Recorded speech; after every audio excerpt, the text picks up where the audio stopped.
Everything I do, and everything I do professionally, my life, has been shaped by 7 years of work as a young man in Africa. From 1971 to 1977, I look young, but I'm not. I worked in Zambia, Kenya, Ivory Coast, Algeria, Somalia, in projects of technical cooperation with African countries. I worked for an Italian NGO. And every single project that we set up in Africa failed. And I was distraught. I thought, age 21, that we Italians were good people and we were doing good work in Africa. Instead, everything we touched, we killed. Our first project, the one that has inspired my first book, Ripples from the Zambezi, was a project where we Italians decided to teach Zambian people how to grow food. So we arrived there with Italian seeds in southern Zambia, in this absolutely magnificent valley, going down to the Zambezi River, and we taught the local people how to grow Italian tomatoes and zucchini. And of course, the local people had absolutely no interest in doing that, so we paid them to come and work, and sometimes they would show up. And we were amazed that the local people in such fertile valley would not have any agriculture.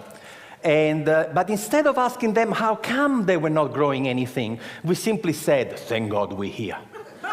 Just in the nick of time to save the Zambian people from starvation. And of course, everything in Africa grew beautifully, and we had these magnificent tomatoes. In Italy, a tomato would grow to this size, in Zambia, to this size. And we could not believe. And we were telling the Zambians, look how easy agriculture is. When the tomatoes were nice and ripe and red, overnight, some 200 hippos came out from the river and they ate everything. And we said to the Zambians, my God, the hippos! And the Zambians said, yes, that's why we have no agriculture here. Why didn't you tell us? You never asked.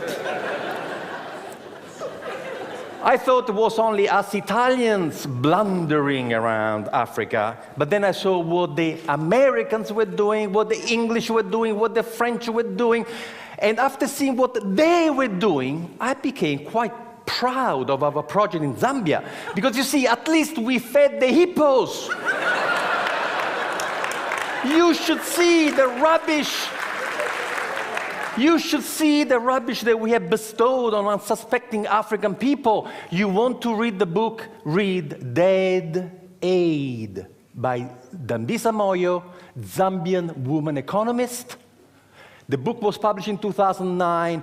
We, Western donor country, have given the African continent $2 trillion American in the last 50 years.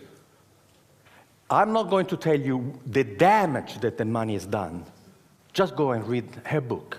Read it from an African woman, the damage that we have done. We Western people are imperialist, colonialist, and missionaries.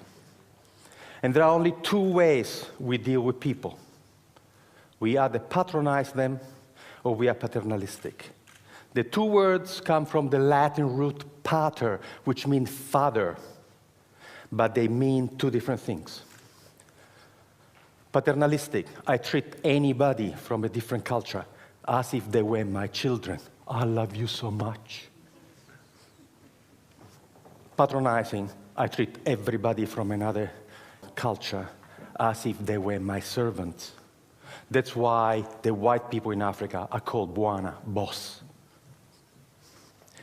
I was given a slap in the face reading a book, Small is Beautiful, written by Schumacher, who said, Above all, in economic development, if people do not wish to be helped, leave them alone. This should be the first principle of aid. The first principle of aid is respect. This morning, the gentleman who opened this conference lay a stick on the floor and said, can you imagine a city that is not neocolonial? I decided when I was 27 years old to only respond to people. And I invented a system called enterprise facilitation, where you never initiate anything, you never motivate anybody, but you become a servant of the local passion, the servant of local people who have a dream to become a better person. So what you do, you shut up, you never arrive in a community with any ideas, and you sit with the local people. We don't work from offices. We meet at the cafe. We meet at the pub. We have zero infrastructure. And what we do, we become friends. And we find out what that person wants to do. The most important thing is passion. You can give somebody an idea. If that person doesn't want to do it, what are you going to do? The passion that the person has for her own growth is the most important thing. The passion that the man has for his own personal growth is the most important thing. And then we help them to go and find the knowledge, because nobody in the world can succeed alone. The person with the idea may not have the knowledge, but the knowledge is available. So years and years ago, I had this idea, why don't we for once, instead of arriving in a community to tell people what to do, why don't for once listen to them, but not in community meetings? Let me tell you a secret. There is a problem with community meetings. Entrepreneurs never come. And they never tell you in a public meeting what they want to do with their own money, what opportunity they have identified. So planning has this blind spot. The smartest people in your community, you don't even know, because they don't come to your public meetings. What we do, we work one-on-one. And to work one-on-one, you have to create a social infrastructure that doesn't exist. You have to create a new profession. The profession is the family doctor of enterprise, the family doctor of business, who sits with you in your house, at your kitchen table, at the cafe, and helps you find the resources to transform your passion into a way to make a living. I started this as a tryout in Esperance, in Western Australia. I was doing a PhD at the time, trying to go away from this patronizing bullshit that we arrive and tell you what to do. And so what I did in Esperance that first year was to just walk the streets. And in 3 days, I had my first client. And I helped this first guy who was smoking fish from a garage, was a Maori guy. And I helped him to sell to the restaurant in Perth, to get organized. And then the fisherman came to me to say, you the guy who helped Maori, can you help us? And I helped these 5 fishermen to work together and get this beautiful tuna, not to the cannery in Albany for 60 cents a kilo, but we find a way to take the fish for sushi to Japan for $15 a kilo. And the farmers came to talk to me, say, hey, you help them, can you help us? In a year, I had 27 projects going on, and the government came to see me to say, how can you do that? How can you do? And I said, I do something very, very, very difficult. I shut up and listen to them. So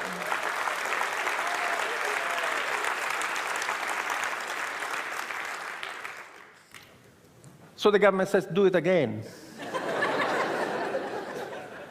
We've done it in 300 communities around the world. We have helped to start 40,000 businesses.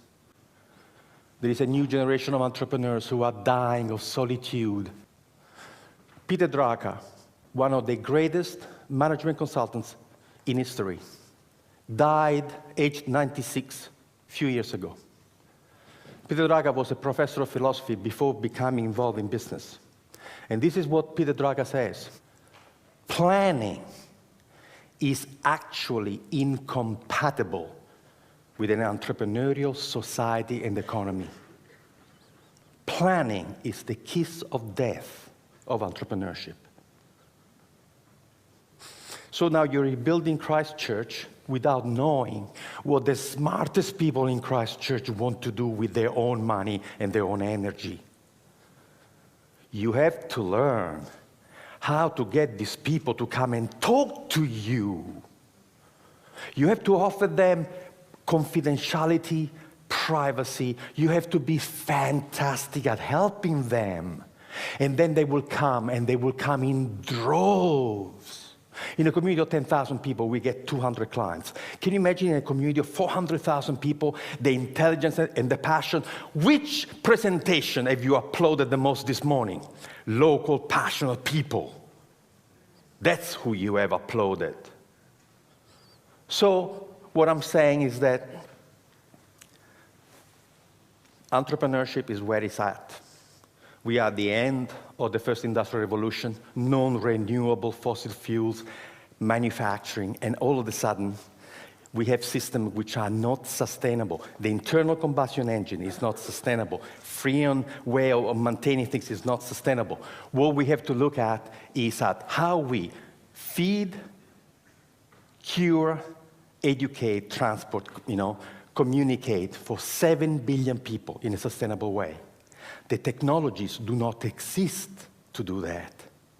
Who is going to invent the technology for the green revolution?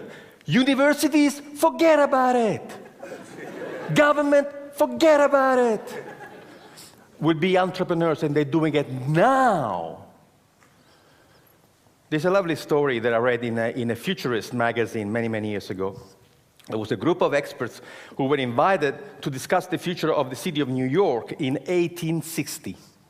And in 1860, this group of people came together, and they all speculated about what would happen to the city of New York in 100 years. And the conclusion was unanimous. The city of New York would not exist in 100 years. Why? Because they look at the curve and say, if the population keeps growing at this rate, to move the population of New York around, they would have needed 6 million horses. And the manure created by 6 million horses would be impossible to deal with. They were already drowning in manure. So 1860, they are seeing this dirty technology that is going to choke the life out of New York. So what happens in 40 years' time, in year 1900, in the United States of America, there were 1,001 car manufacturing companies. 1,001. The idea of funding a different technology had absolutely taken over. And there were tiny, tiny little factories in backwaters, Dearborn, Michigan, Henry Ford. However, there is a secret to work with entrepreneurs. First, you have to offer them confidentiality, otherwise they don't come and talk to you. Then you have to offer them absolute dedicated, passionate service to them. And then you have to tell them the truth about entrepreneurship. The smallest company, the biggest company, has to be capable of doing 3 things beautifully. The product that you want to sell has to be fantastic. You have to have fantastic marketing. And you have tremendous financial management. Guess what? We have never met a single human being in the world who can make it, sell it, and look after the money. Doesn't exist. This person has never been born. We've done the research. And we have looked at the 100 iconic companies of the world: Carnegie, Westinghouse, Edison, Ford, all the new companies, Google, Yahoo. There's only one thing that all the successful companies in the world have in common. Only one. None was started by one person. Now we teach entrepreneurship to 16 years old in Northumberland, and we start the class by giving them the first 2 pages of Richard Branson's autobiography. And the task of the 16 years old is to underline in the first 2 pages of Richard Branson's autobiography how many times Richard uses the word I and how many times he uses the word we. Never the word I and the word we, 32 times. He wasn't alone when he started. Nobody started a company alone. No one. So we can create a community where we have facilitators who come from a small business background, sitting in cafes, in bars, and are your dedicated buddies, who will go to you what somebody did for this gentleman who talked about, this epic. Somebody who will say to you, what do you need? What can you do? Can you make it? Okay, can you sell it? Can you look after the money? Oh, no, I cannot do this. Would you like me to find you somebody? We activate communities. We have groups of volunteers supporting the enterprise facilitator to help you to find resources and people. And we have discovered that the miracle of the intelligence of local people is such that you can change the culture and the economy of this community just by capturing the passion, the energy, and imagination of your own people. Thank you.